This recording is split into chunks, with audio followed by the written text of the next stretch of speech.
Right then, hello. This is episode 3 of The World According to Ali. I'm in the car with Leanne. We're just coming back from the Rumble Elite Rumble Fitness Challenge held by Dave Peters and that lot for the Rumble events. Wicked day, loved it. Loads of crazy fitness stuff, all sorts of back and forth, and I'm buzzing. And yeah. Paul Croft was supposed to be there. He was supposed to be the elite that we were measuring ourselves against, and he wasn't. Apparently he's broken a rib, but I understand it might be more to do with the fact that he had a birthday. So we shall see, eh? I'm calling you out, Paul. Rib breaker, whatever.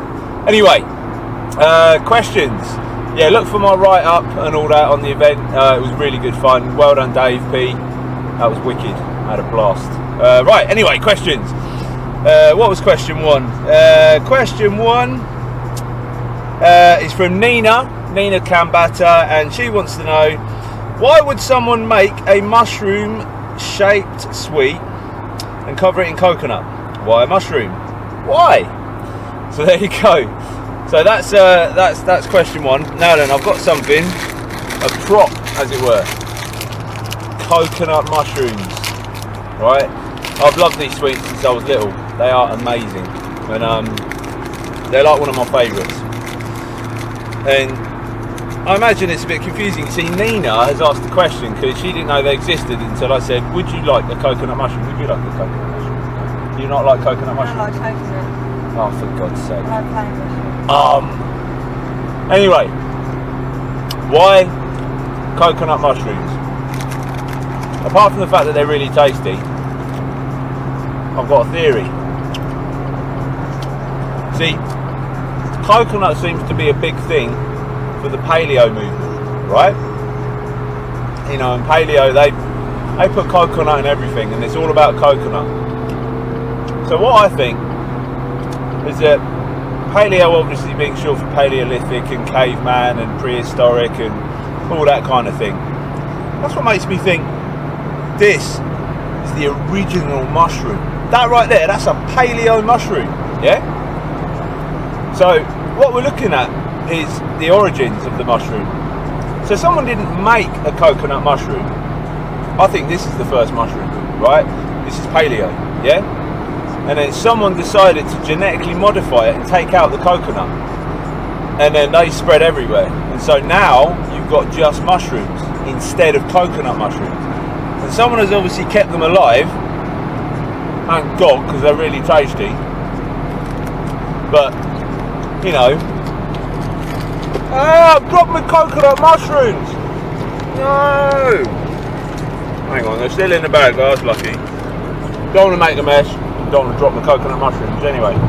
But yeah, I think that because these are paleo, these are the originals, and normal mushrooms are the genetically modified version, like a mutant.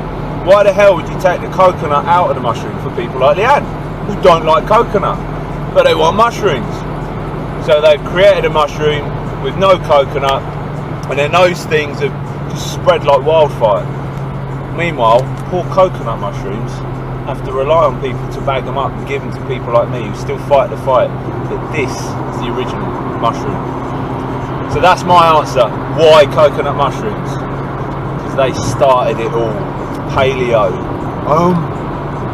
Yo. Right then, question 2.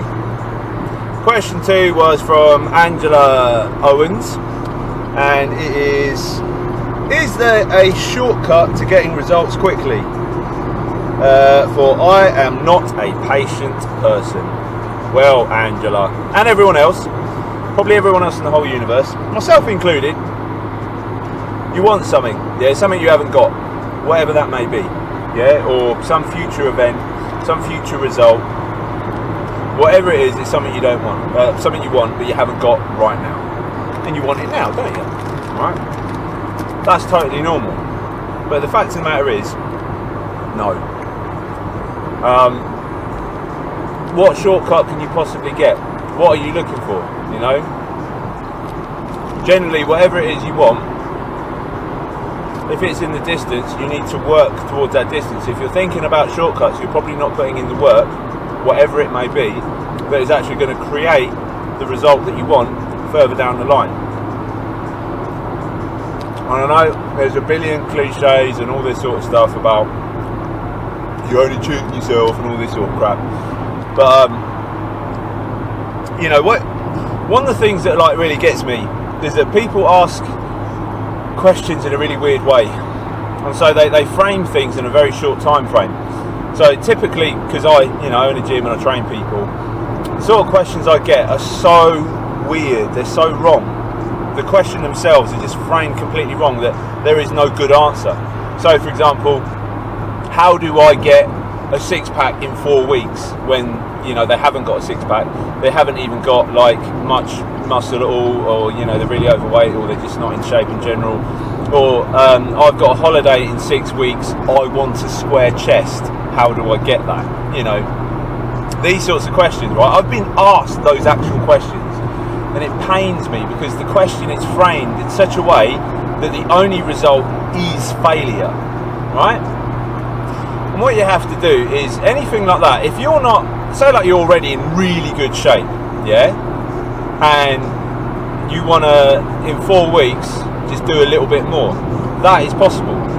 But if you're already in really good shape, one of two things happen. You're either born that way and you haven't let yourself let life turn you into something else, because some people are just born amazing, right, like in amazing shape, or you've worked for years and years and years and years constantly, you've changed your body into something amazing. In a short period of time you can create like a little bit of extra change to that foundation, right, that will have what seems to be a dramatic effect. But the whole point there is that either you already had it, or you've already done the foundation work of years and years and years and years and years to get to that point. And before anybody thinks, yeah, think about anything else, right? Apply the logic that you're trying to apply, that people a lot apply, 4 weeks of this, 6 weeks of that, even 12 weeks, whatever, shut up, yeah?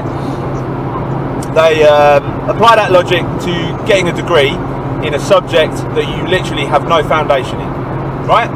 So I'm going to go and get a degree in biochemistry in 4 weeks. No, you're not. Don't be an idiot, right? And if you said that or thought that, then you would, be, oh yeah, I'm an idiot for thinking that. You have a baby, just been born. I'm going to turn that into a fully functional, fledged adult in 4 weeks, or 6 weeks, or 12 weeks. Nobody would think that was sane, right? I'm going to get a job in a new company. I have no experience whatsoever. In 6 weeks, I'm going to be CEO. No, you're not. Yeah? Do you see my point here? Yeah? I'm going to start a business from scratch. Absolutely from scratch. In 3 months, I'm going to be a billionaire. Yeah? Del Boy style. No, you are not. Unless you're already a billionaire. Or unless you've already got a massive foundation of businesses behind you, yeah? You see my point? So, the whole thing of shortcuts is eroding the fact that while you're thinking about shortcuts, you're not doing the foundation work even while you're thinking about shortcuts. So you're actually pushing your goal further away by thinking about shortcuts. Whereas if you realise that your goal, right, if you're very far from your goal and it's literally years away, right, knuckle down now.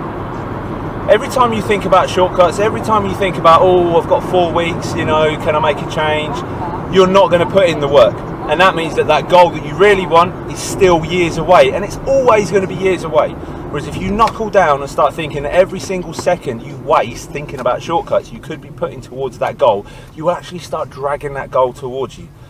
A few years down the line, you will have made some dramatic changes, but you need to give it years. Yeah, raising a child, going on a career path, starting a business, raising a business, taking yourself through an entire path of education. Nobody thinks it's weird to spend years doing those things. So why the hell do you think you can make massive dramatic changes to your body in like weeks or months? Give it years. So is there a shortcut to your results? No. And even thinking about that will actually do the opposite, right? And keep your goal further than you can reach. Yeah? And it's an annoying subject, but people will keep on asking, and this is just an opportunity for me to say, well, go and live the rest of your life like that then. In fact, you probably do, and you're going nowhere, right? Is that good? No, it's not. So, you know, knuckle down. Like, think about the year-long goals. Think about the multi-year goals and think, you know, I'm going to drag them towards me right now. Then a few years down the line, you can look back and think, yeah, look what I've done. Wicked, right? And you will enjoy it. Because once you eliminate that mindset, good things will start happening. So anyway, that's question 2. I'm getting all angry now. Okay, question 3. This is from Dave Loveridge. He is a popular contributor to this series. So he has asked, what colour does a Smurf go if you choke it? Now this is a really good question because it's a science question. Okay? Now, unfortunately, I don't have a Smurf with me, you know, because I feel like I could prove a point if I had the actual subject matter, right? But I'm going to apply science to this one. So what you got to think is choking, yeah? You got that Smurf around the neck. So when you get someone around the neck, you know, and you're choking them out, they can turn blue, right? So the question is obviously like, well, what happens to a Smurf?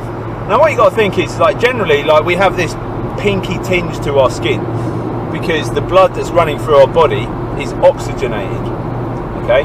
Now when blood gets deoxygenated, like when you choke someone and the blood's not getting you know, through the cycle properly, and what you're left with is deoxygenated blood, you get the blue tinge. Well, that means that Smurfs, on the whole, run on deoxygenated blood.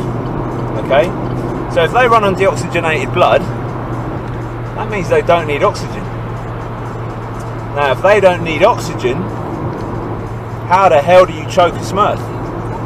You can't. And there's your answer. You put your, like, hands around a Smurf's neck, right? And you choke that little bad boy. Unless you snap his neck, you know, he's probably going to have some bruising. But I reckon a Smurf's mouth is for eating. They don't need it to breathe, right? They're already blue. They probably need some other chemical reaction that goes on. I don't know. You know, maybe it's nitrogen, or I don't know. But we need to cut some Smurfs open, I think, you know, in the name of science. Because this question opens up other questions. So if they don't need oxygen, and therefore you can't actually choke a Smurf, you could try. I think the colour that it would turn is maybe the blood would settle and pool because it's not pumping. So they might just go like lighter blue, maybe a little bit white, but they would still be predominantly blue. So yeah, it's a bit of a trick question. You can't choke a Smurf because it doesn't need oxygen, because it runs on deoxygenated blood.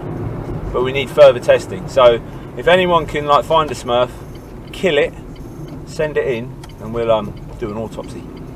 Or we might get someone qualified to do an autopsy, and we can find out what exactly makes Smurfs tick. Yeah, that'll do for episode 3. I enjoyed myself. See you soon.